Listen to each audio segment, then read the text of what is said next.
session today. If you're ready to learn, please type buoyancy in the chat box.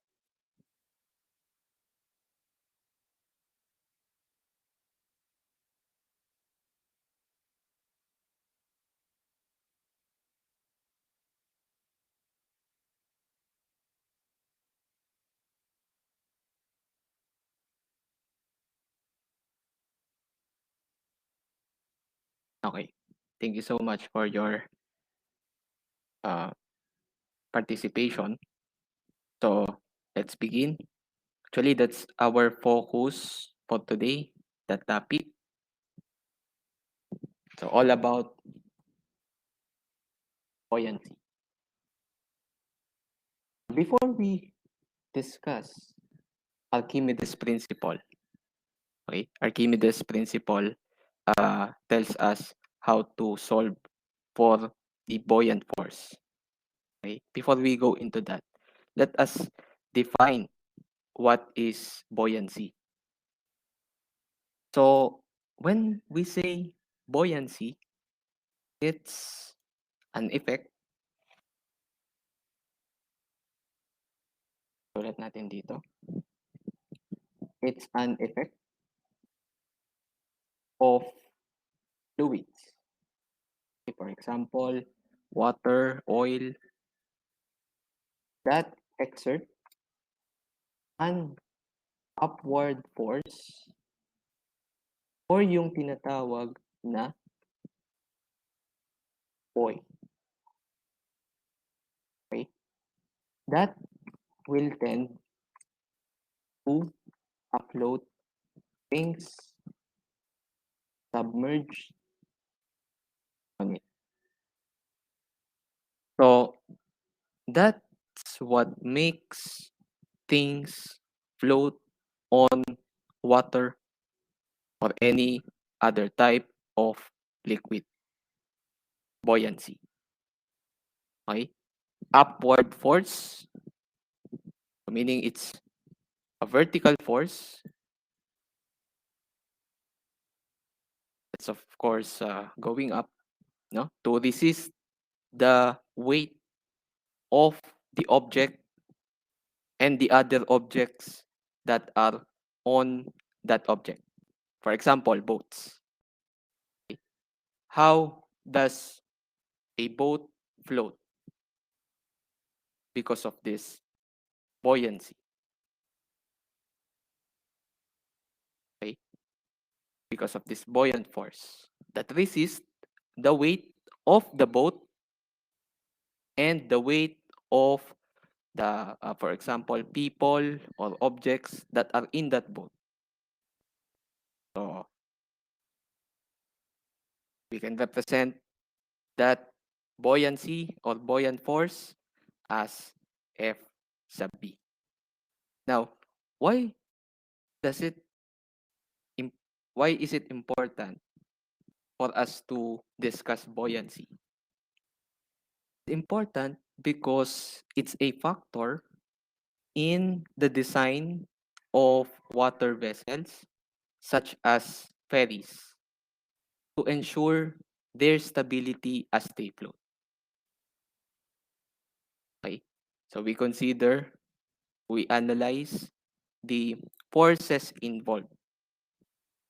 And what are these forces?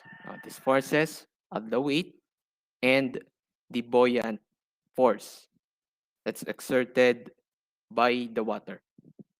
So we all know Newton's third law of motion. That is, if we apply a force on something, for example, a wall or a table, that wall or table will give a reaction. It will give a reactive force opposite in direction, but same in magnitude. So, if you have a ship, okay, imagine a ship that's floating in the sea.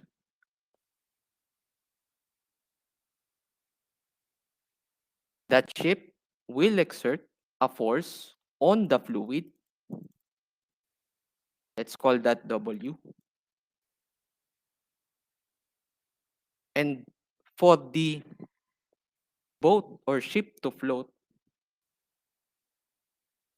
there should be a buoyant force that is equal to the weight.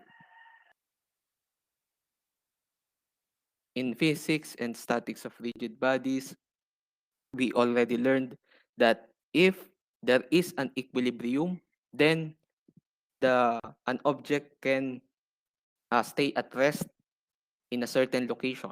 Meaning, for example, if we put this calculator on this table,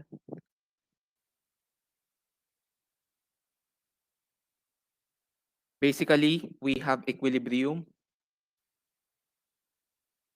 because the weight of the calculator is exerted on the table and the table counteracts, so there is a normal force. So there is equilibrium. Okay, we have an equal counteracting of forces. Okay, the weight of the calculator and the normal force exerted by the table. Okay, so that's basically the concept of buoyancy. Okay, kasi yun lang naman yung forces available in this case. So we have the weight, and then you have the force that's resisting that weight to keep the boat afloat. Okay, understood? Do you have any questions so far?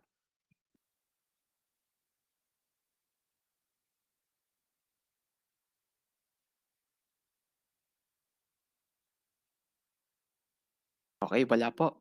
So, let us continue. Sige. Okay. Let's talk about Archimedes' principle. So, Archimedes, he is a scientist in the past that came up with this principle of buoyancy that states that when a body is placed in a static fluid, so static fluid meaning that the fluid does not move, it is buoyed up by a force that is equal to the weight of the fluid that is displaced by the body. Can you imagine that scenario? When you put something, like for example, in a glass filled with water, you put something, for example, a pen, you put it in a glass filled with water, what happens? The water overflows. So meaning there is water that is displaced, right? Now, Archimedes thought of that the weight of that displaced fluid is equal to the weight of this pen. In Tagalog, kung gaano kabigat yung ballpen na to, ganoon din kabigat yung tubig na nawala doon sa baso. Okay? So, that's the principle of buoyancy.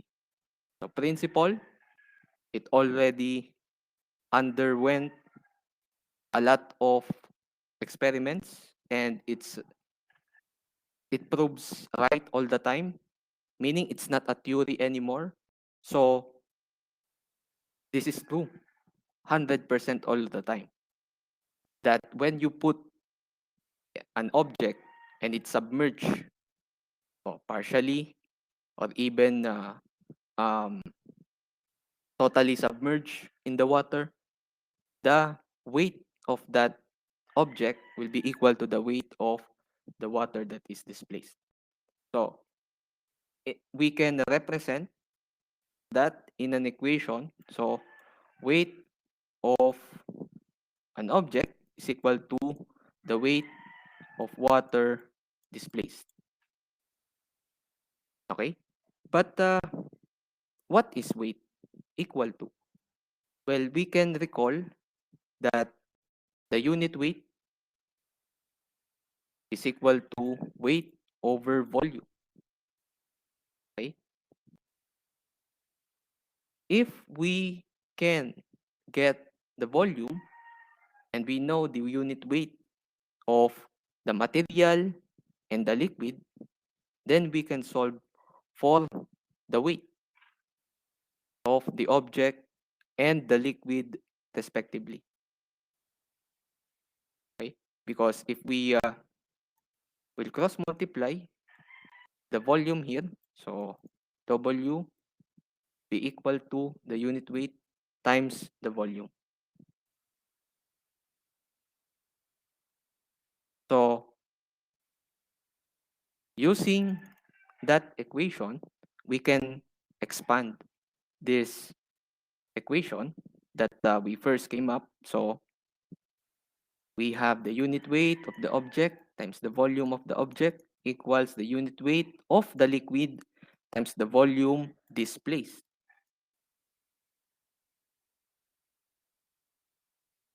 Of the liquid. So that's our equation. Okay? Now, we do not need to memorize anything, actually.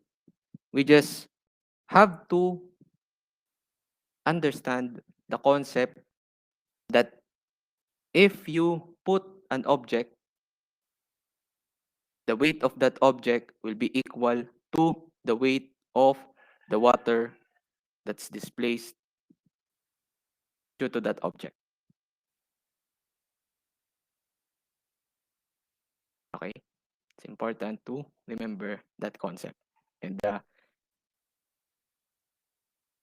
if we know that, then we can derive the equations. Okay? Now, for us to understand this better, for us to for us to see um, examples, okay? Let us watch this 3-minute video by Don't Memorize, a YouTube channel. So this is a YouTube channel that has 2.5 million subscribers, and I found this uh, this morning, just this morning, and it gives a very good explanation provided with animation for us to understand no this Archimedes principle. So let me share the video with you. So let's watch this. It's very short, just 3 minute. It's just a 3-minute video. So panoorin po natin.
Okay.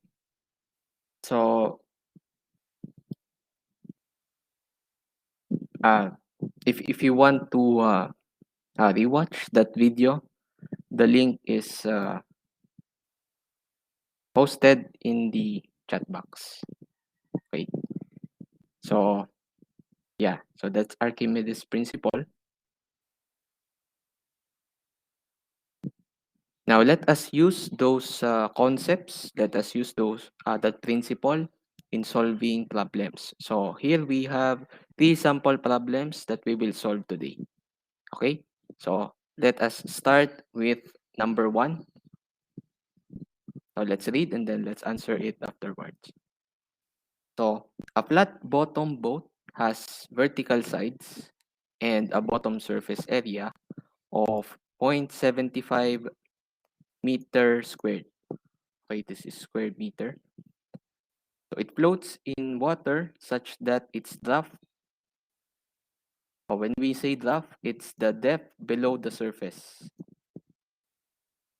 It's represented as the symbol D.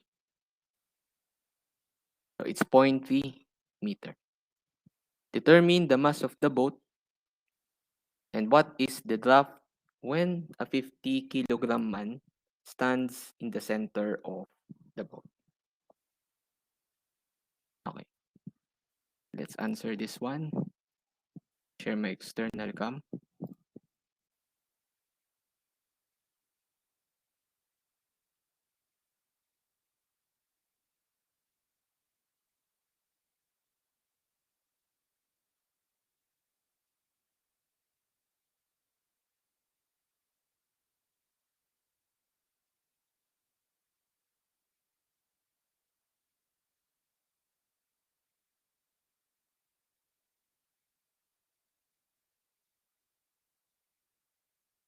Okay, number one. Let's start by drawing the figure.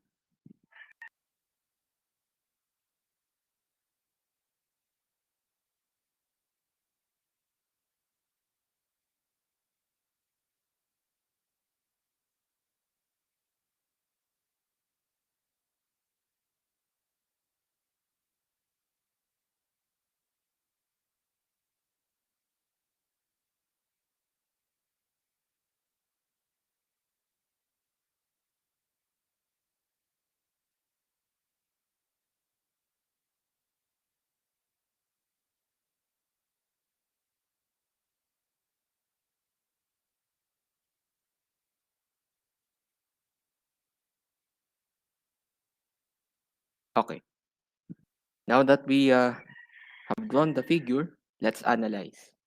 So we have a boat that has a self weight that's floating in this water. So what are the forces involved? So for the first required,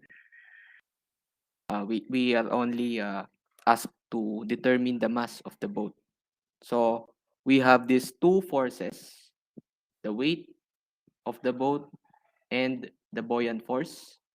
So we will exclude 50 kilograms for letter A, okay? Because we're just asked to determine the weight of the boat. Now, going back to the Archimedes principle, the buoyant force, okay, equals the weight of the boat. That is our equation. Because for it to be in equilibrium, for it to be stable in that position, it's required that the weight of the empty boat is equal to the buoyant force. Okay? And it's acting in the vertical direction, of course. So we only have these two forces. It will counteract each other. So this will be the equation coming from this. Right? If we take the summation of forces along vertical, it will be this. Now, if we transpose the weight of the boat on this side, it will become this.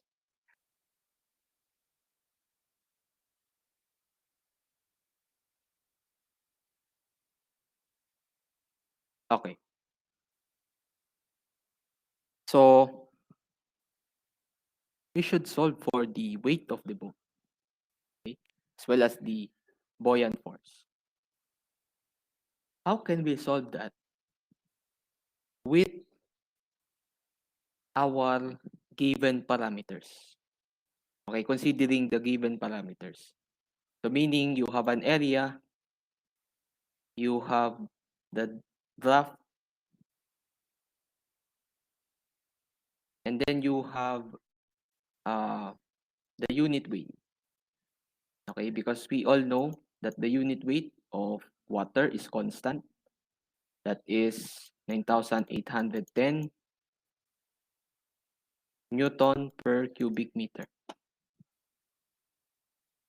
So if we have the area, also have the draft, then we can use weight equals gamma times volume, coming from gamma equals weight over volume. Okay, we just cross multiply the volume on this side. So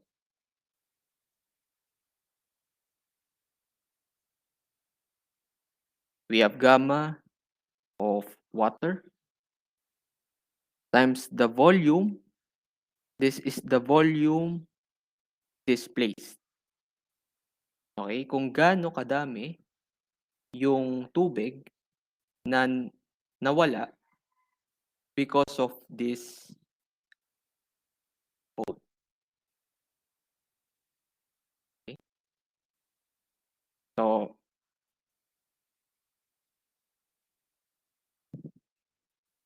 let's substitute the value of gamma W. That is 9,810 Newton per cubic meter times the volume.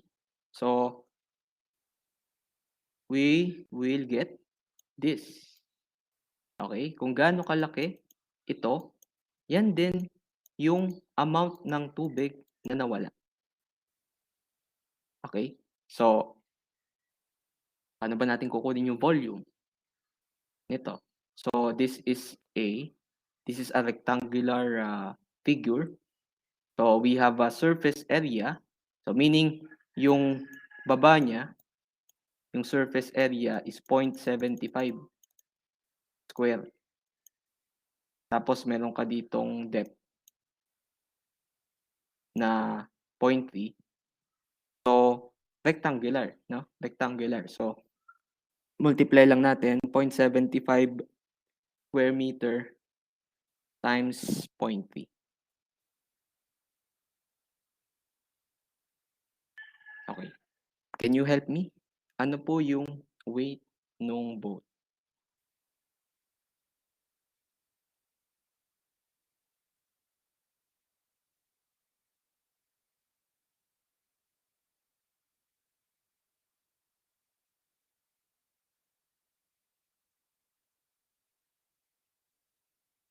Okay. Thanks, Andrea. 2,207.25 newtons. Okay, we already have the weight of the boat. Ang required is yung mass. So, i-divide natin ito by the gravitational acceleration 9.81 meter per second squared. Okay? So, this is M equals weight over G. This is equal to 2,207.25 newtons over 9.81 meter per second squared. Ano po yung mass ni boat? Okay. 225 kilograms, no? Kilograms eksakto.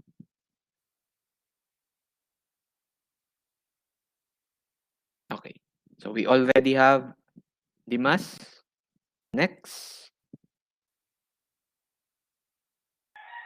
Question is, ano daw yung draft when a 50 kilogram man stands in the center of the boat? So, ano naman daw yung D kapag merong tao na nakatayo sa gitna nung boat. So, ano ba yung epekto ng tao na yan na may 50 kilogram mass dito sa system na 'to? Well, kung mayroong tao diyan, ah, of course meron tayong added mass or added weight. Ang mangyayari is magsa-submerge lalo si boat. So, mas tataas yung draft natin and, hahanapin natin kung gaano kalaki yung draft na yon from the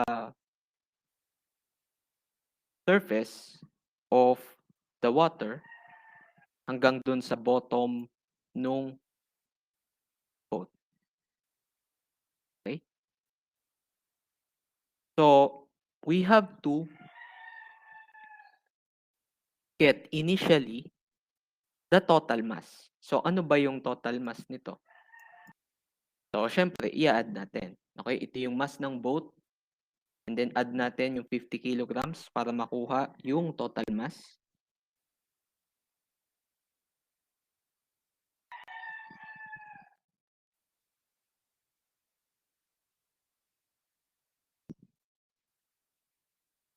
So, 225 plus 50. So, okey, 275 kilogram. Thanks, Paul. So, okey, meron na tayong mass, 'no?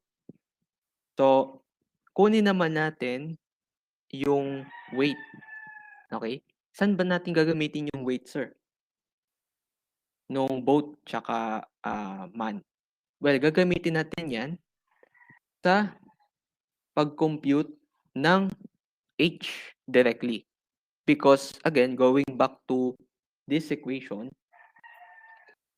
so we have weight of the boat plus man equals gamma volume, right? But this volume can be expanded.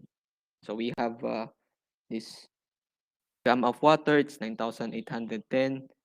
And we have the surface area of the bottom nung boat, which is 0.75 meters squared. And then we have this H that we want to know. Okay, sorry, this should be D.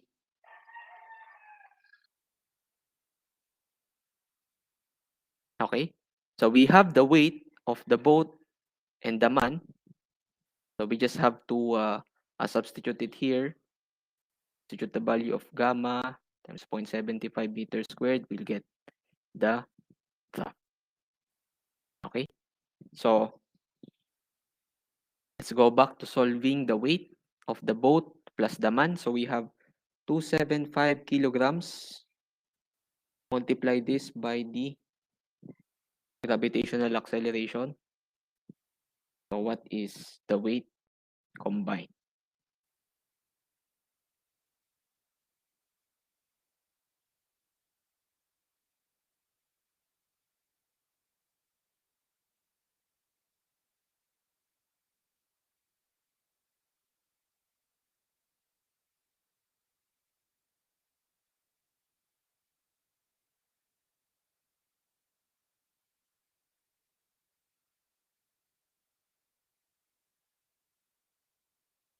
Okay. 2,697.75 newtons. Now we can substitute this to this.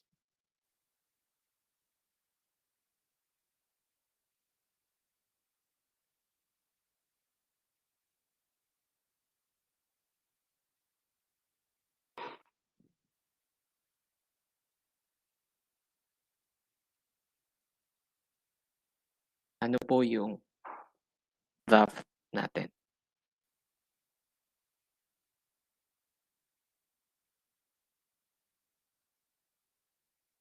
In 2 decimal places, please. Okay, 0.37 meter.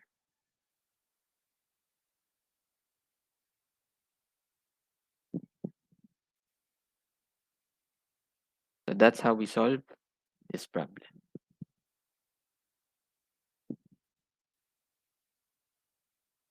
Here's the mass of the boat and the graph when a 50-kilogram man stands at the center of the boat.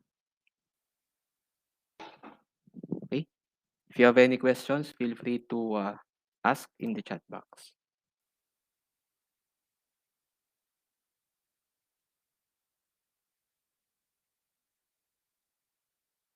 Okay, let's go over to number 2.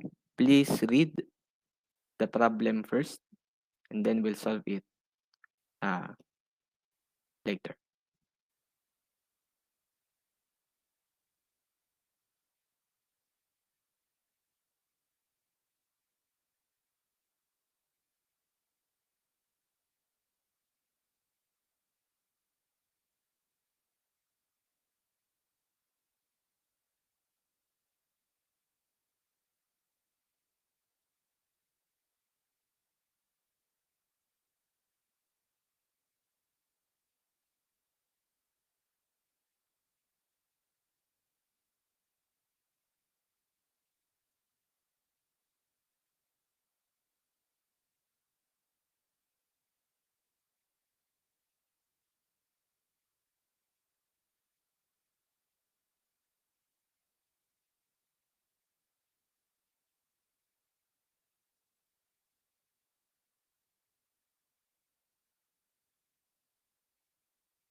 Okay, so let us read the problem and then let's solve it. So we have number 2, wooden block with width 2 meters, depth of 1.5 meters, length of 4 meters, floats horizontally in water. Find the volume of water displaced and the position of center of buoyancy. Specific gravity of the wooden block is 0.7.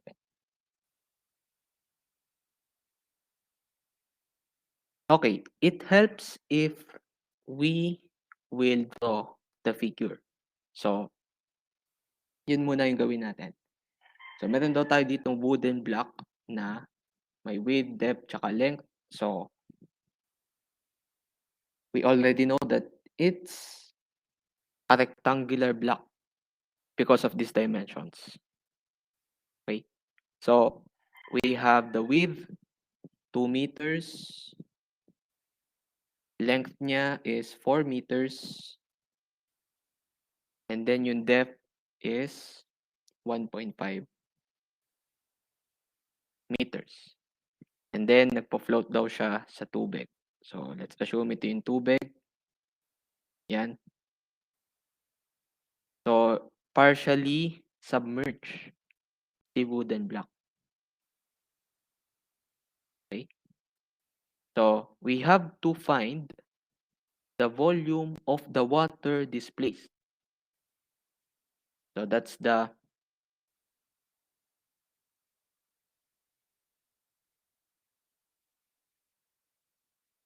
first requirement, volume of the water displaced, and the position of center of buoyancy. Now, what is that? The position of center of buoyancy is half the draft.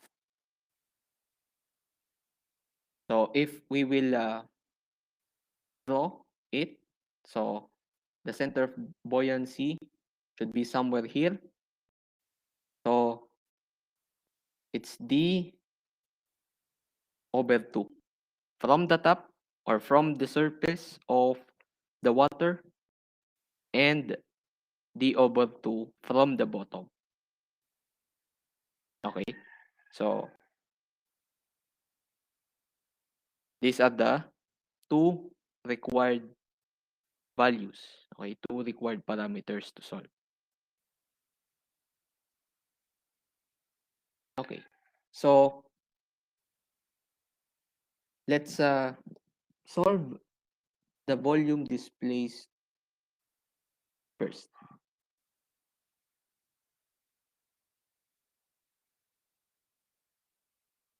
Again, kung gaano kalaki ito, ganun din kalaki yung na-displace na volume ng tubig. Okay? So, using Archimedes principle, weight of block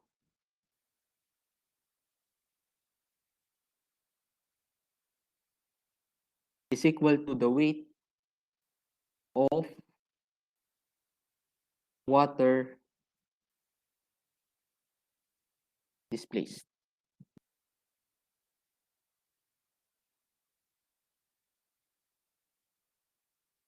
So how can we determine the weight? Again, we use gamma times V or gamma volume.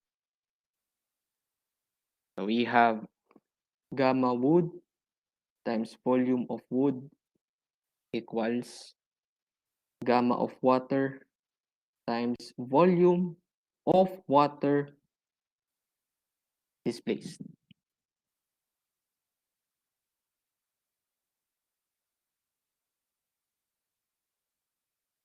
Okay? So this is what we want, right? So we just have to determine this, substitute gamma water, and we can compute for the volume displaced. Okay, so let's do that. Let's begin with gamma of wood. So we are given the specific gravity.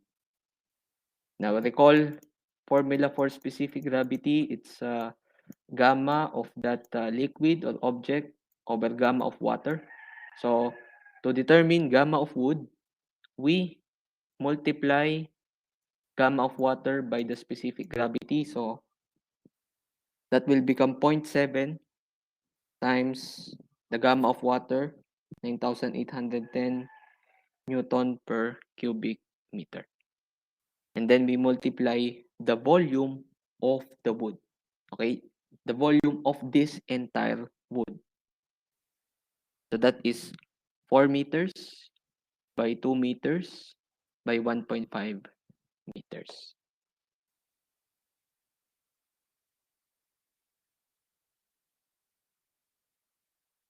Okay? So this is the volume and this is the gamma of wood. Cubic meter will cancel and ang matitira lang na unit is yung Newton. Now, for the other side of the equation, we have gamma of water. So, 9,810 Newton per cubic meter times the volume of water displaced. Okay. We have one equation, one unknown. We can solve for the volume of water displaced. So, ano po iyon?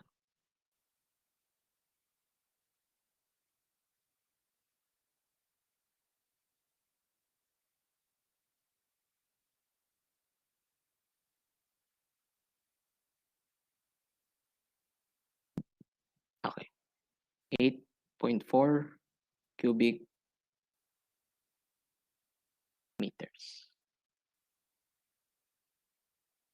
That's the answer for the volume displaced.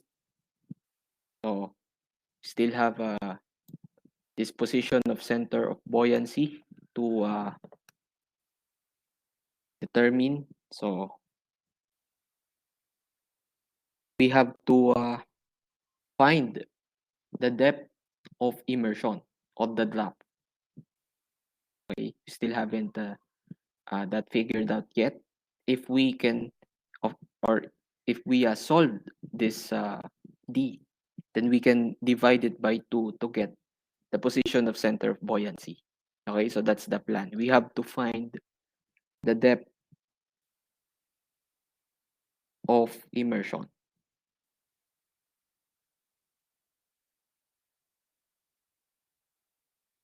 Okay, so let's use the principle again of Archimedes. So it pertains to the weight of an object or weight of the block that should be equal to the weight of the water displaced.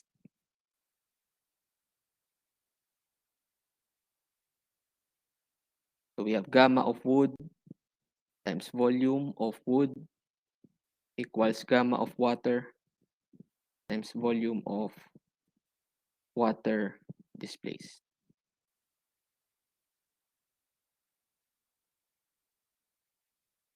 Okay. So,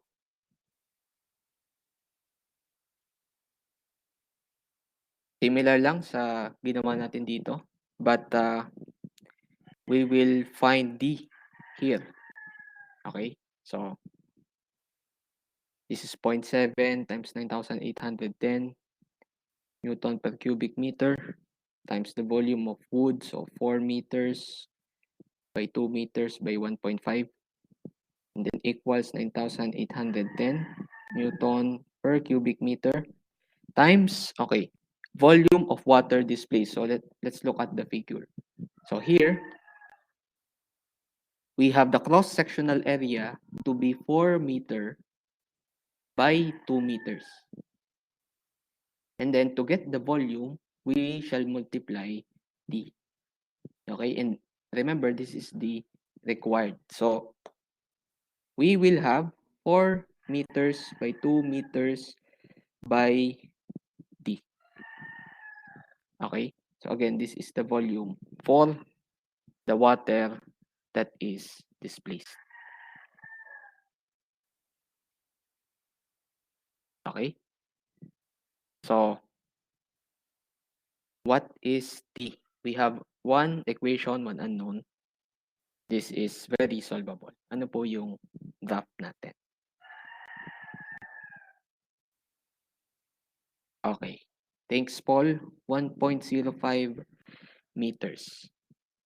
Pero, go back to the required. Position of center of buoyancy yung kailangan. So, we have to divide that D by 2. So, ano po yung D over 2?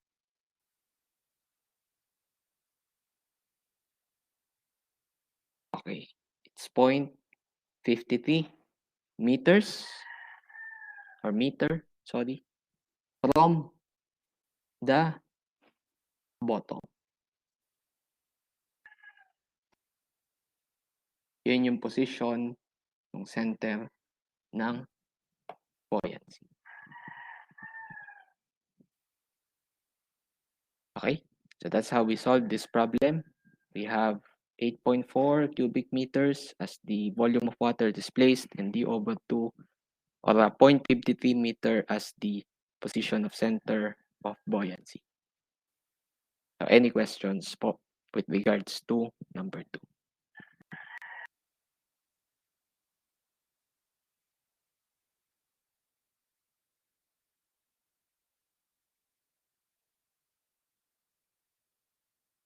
Sir, paano naging weight of block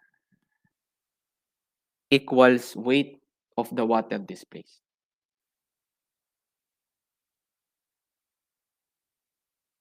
Paano naging ganyan?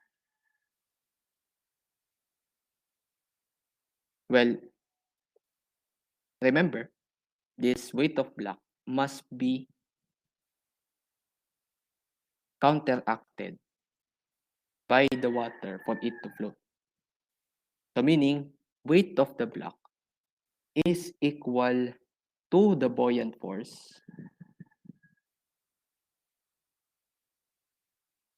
that is also equal to the weight of the water displaced.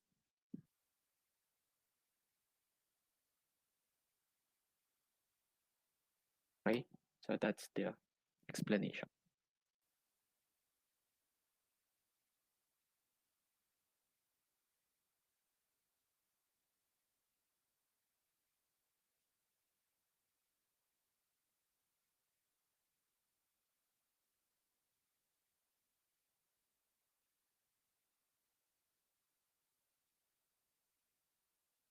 Okay, so last item for the day, number 3. Please read the problem and then we'll solve it later.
Okay, so we have to solve number 3, of course. So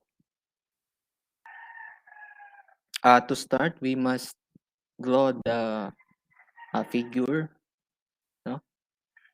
So ganito na lang, please do that on your own. So please get a paper and a pen and draw the figure based on this problem. Okay, so draw nyo yung piece of wood and, with this dimension. And then once that you are done, please take a photo of that figure and send it over to our GC. And kung sino man yung mauna na tama yung pagkaka-drawing niya, will be given 50 pesos worth of GCash. Okay? So, pakigawa po iyon. No? So, tingnan natin kung um, maida-drawing. No? So, after ma-send natin and ma-confirm kung sino yung nauna, yung nakatama, so we'll solve the problem afterwards. Okay? So, yun po muna yung gawin natin.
Hindi makapasok si Mr. Mark Joshua.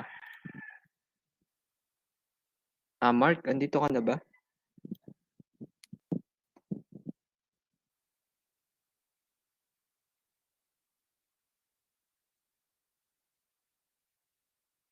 Okay na. Sige. Sorry, ngayon ko lang nakita siya actually,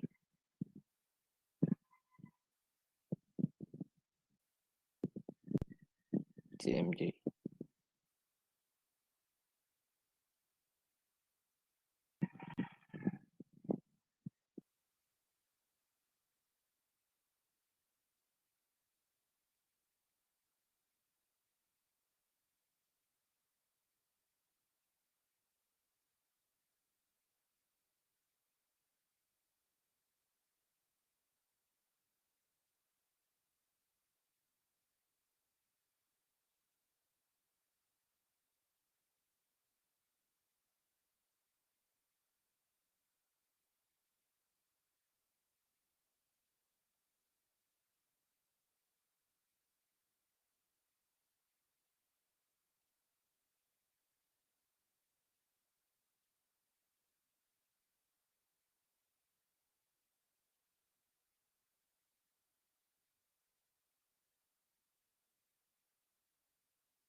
Okay, tayo nyo lang.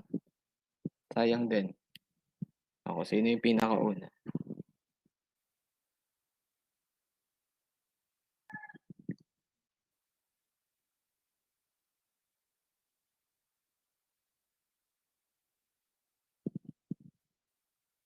Meron daw piece of wood na 80 mm square. So, ito yung cross-sectional area by 1.5 meters long. And kailangan lumutang daw siya upright with 0.3 meter out of the water. Kalagay dito, fastened at one end of the stick.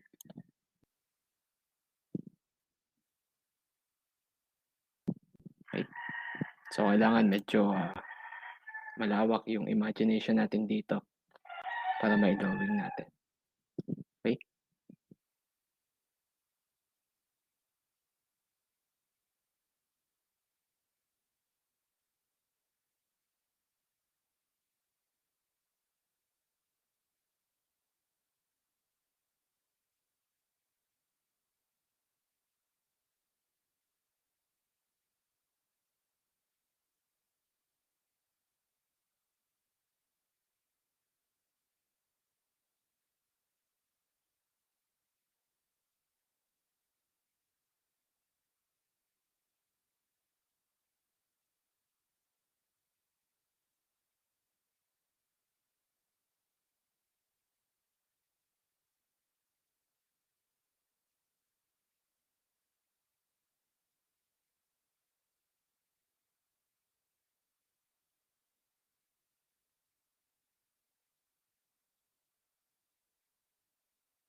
Okay, may sinend si Andrea.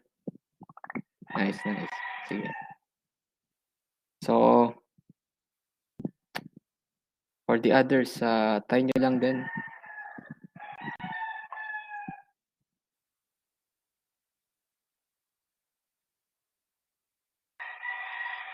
Okay.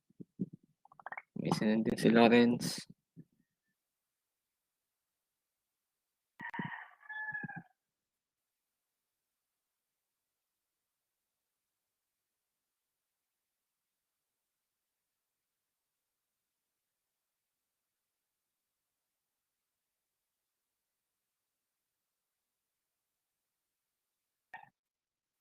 Okay, so tingnan natin. Kailangan kompleto.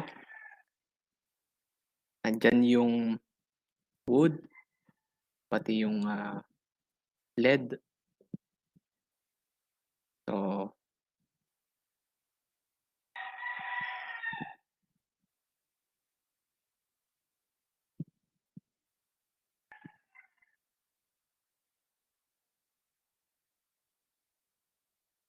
okay, sagutan natin at 11:35 para hindi na masyadong tumagal.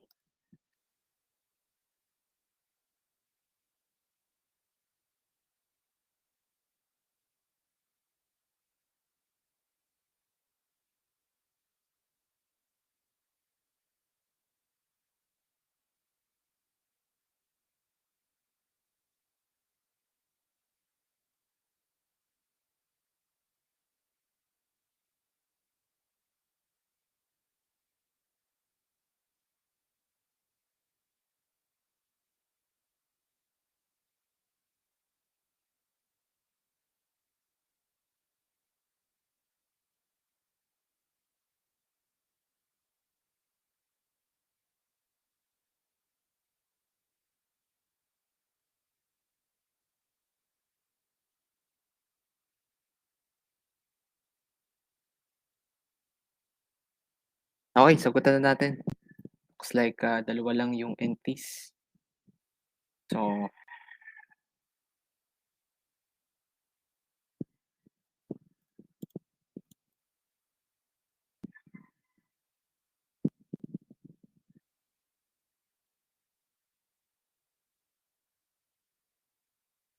okay. So, we did the figure. So, let's draw. But first, let us read the problem. Okay. So, we are given a piece of wood that has specific gravity of 0.65. It has dimensions of 80 millimeters square. That's the cross section. And it's 1.5 meters long.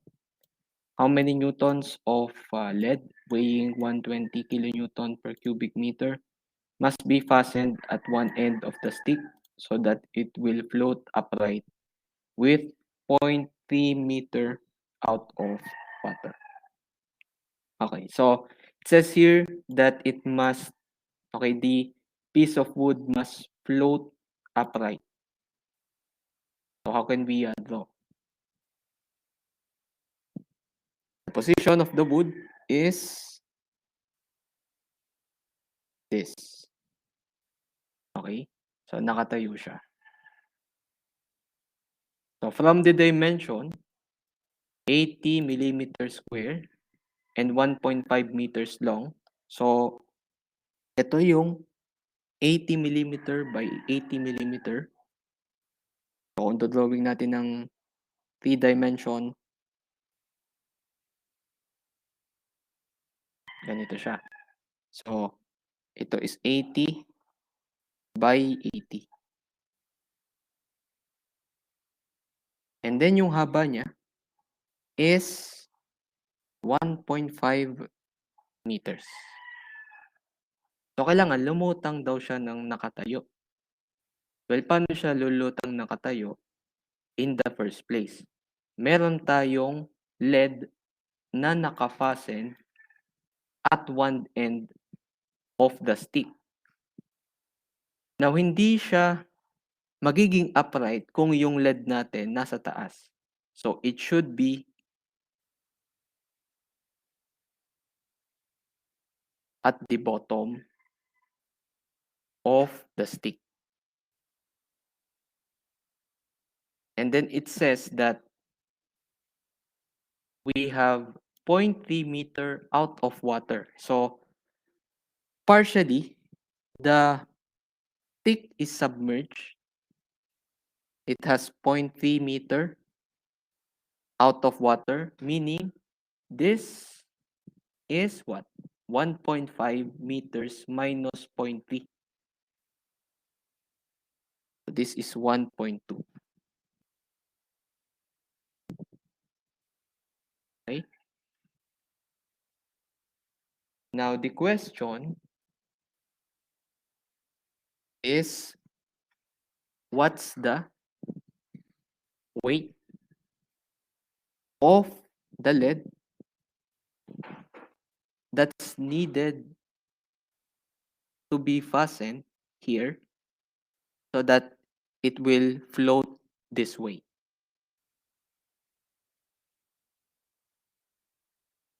Okay?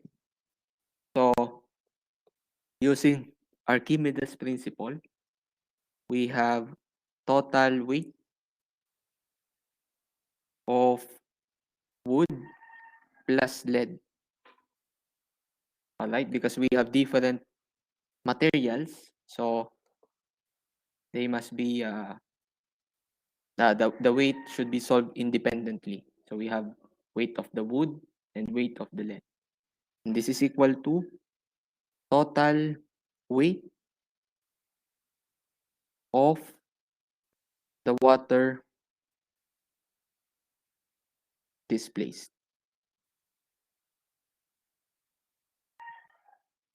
Now, writing this in terms of an equation, we will have weight of wood plus weight of lead equals weight of water displaced. Okay?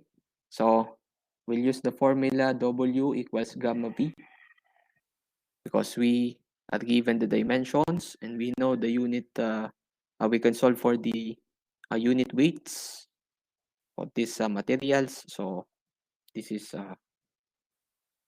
this will be used. No?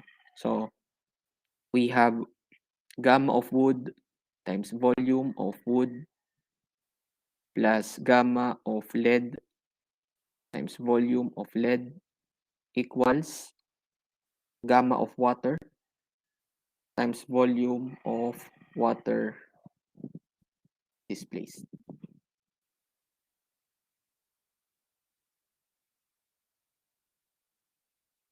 Okay. So let's expand. Gamma of wood is what?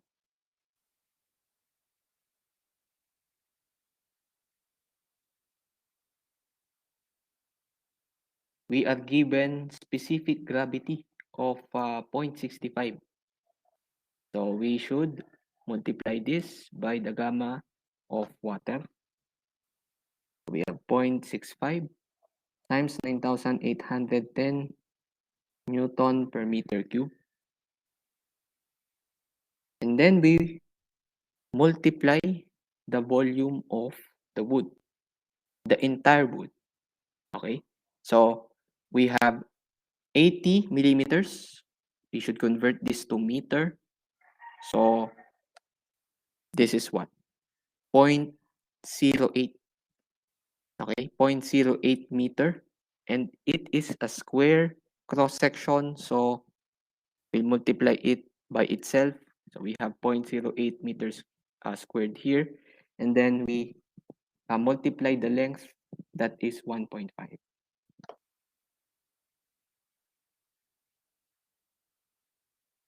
Okay, so ito po yan, no? Gamma ng wood times volume ng wood.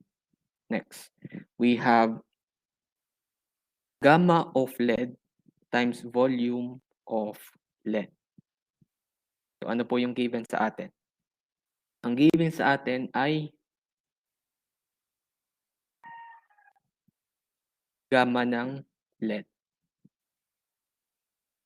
120 kilonewton per cubic meter. So, ginamit natin dito sa gamma ng tubig is Newton per cubic meter. So we'll have to convert this to Newton. So we'll multiply 1,000.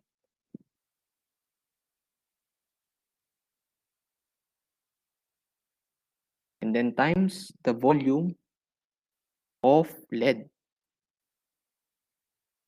Okay? Now, for the other side of the equation, we have gamma water times volume of water displaced.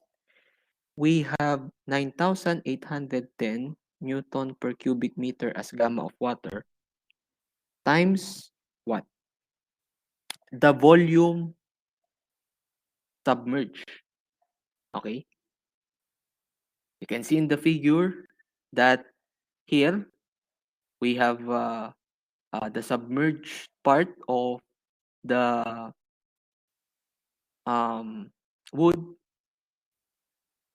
which is what? Equal to the volume of the submerged wood is equal to the volume of the water displaced. Okay? So that's the concept that we are emphasizing kanina pa. So we should get the volume of this, and then the lead, as we can see, okay, this is the lead, it's entirely submerged. So meaning, whatever the volume of the lead, this lead is, that's the volume of the water displaced by this lead. Okay? So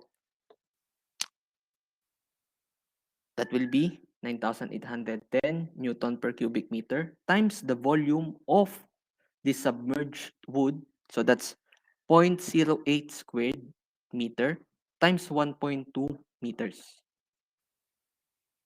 So let's put it here.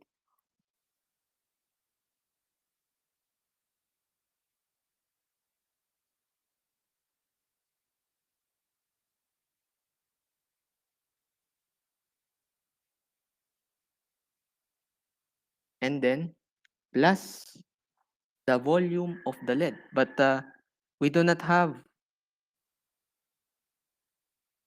an idea kung ano nga din yung shape ng lead. Okay, walang given. So we can just write volume of lead and let us solve. Okay, let us just solve for the lead. Okay? Because again, the required is the weight of the lead, right? If we can determine the volume of that lead, we can use this equation, multiply the volume by the unit weight of the lead to determine the weight. Okay? So, yan yung gusto nating malaman o makompute dito sa equation na ginawa natin na to. Okay?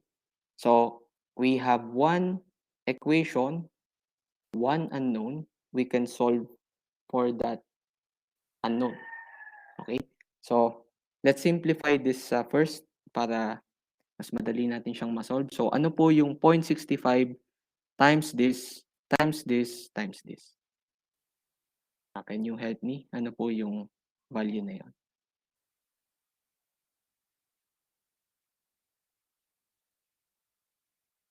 Okay, thanks Andrea. 61.21 newtons. And then we have this, so just add 120,000 Newton per cubic meter times volume of lead, and then equals, so let us distribute this 98 to this. So ano po yung 9,810 times 0.08 squared times 1.2?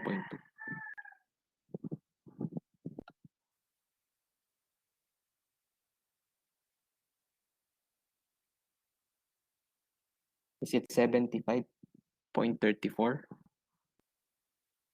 Okay, thanks. And then plus, so we have 9,810 Newton per cubic meter times volume of lead. Now we can solve for the volume of the lead. Okay? So transpose this to this and then transpose this to this. Ano po yung volume natin?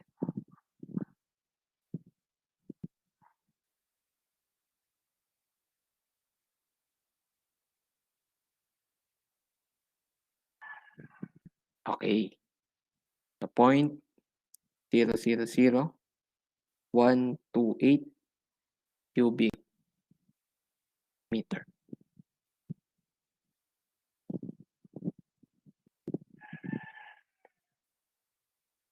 Now we can solve for the weight. So, oops. We call this formula weight is equal to gamma times B. So, ano yung gamma natin? It's 120 kilonewtons. So, convert natin sa newtons. Over cubic meter times the computed volume. Right? So, we'll cancel the cubic meter. What will be the weight of the lead? Okay. 15.38 or 36. Doesn't matter. Magkalapit lang yan. So, ganyang kabigat yung lead dito. Any questions po?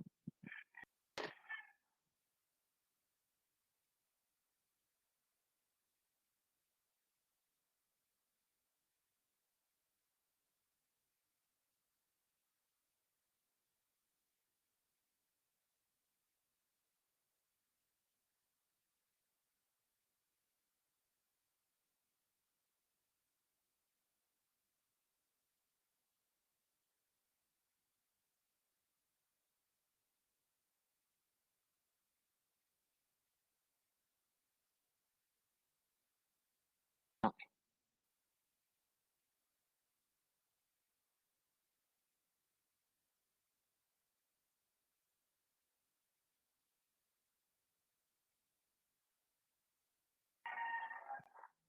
Okay na dyan? Do you have a question? Okay, sige. So anyway, I will send the solution to our GC later so we can review. Okay, so yeah, that's it for today.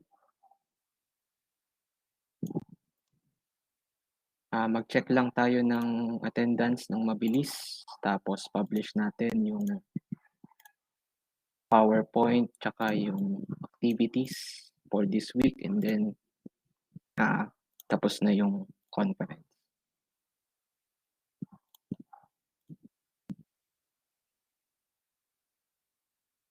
Okay, so that's module 5. So yan, you can already access the PowerPoint. So ito po yung PowerPoint natin. Tapos yung dalawang activities. So meron tayong dalawang activities.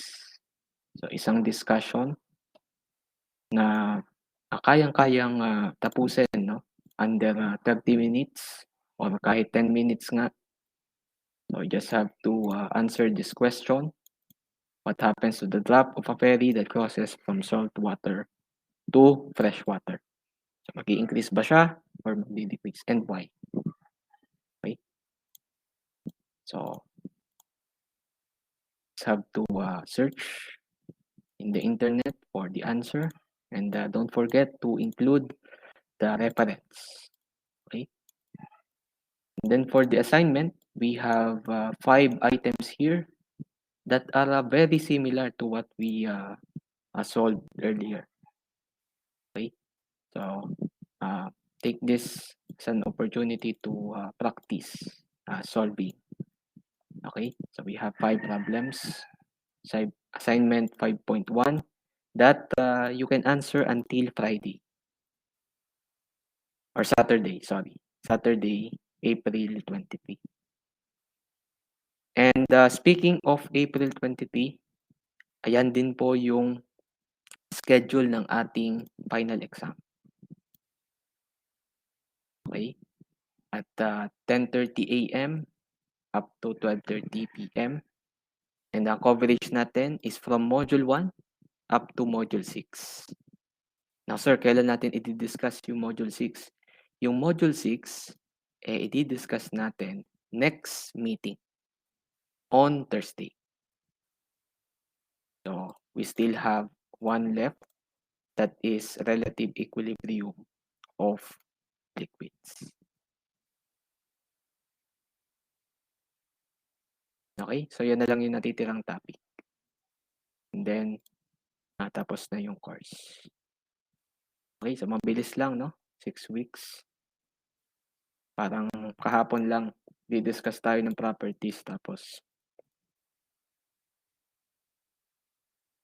check lang tayo ng attendance.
Mr. Loyola,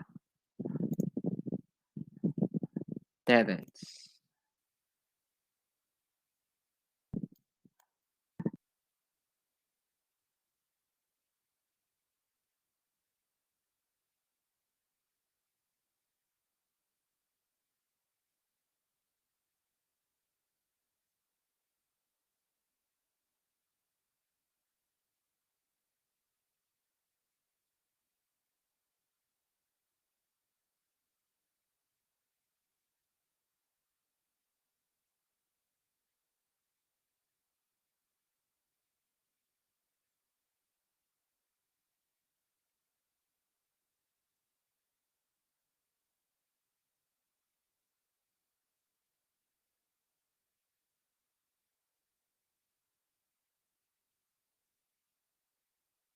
Si Mr. Maceda ba si MJ? Tama ba?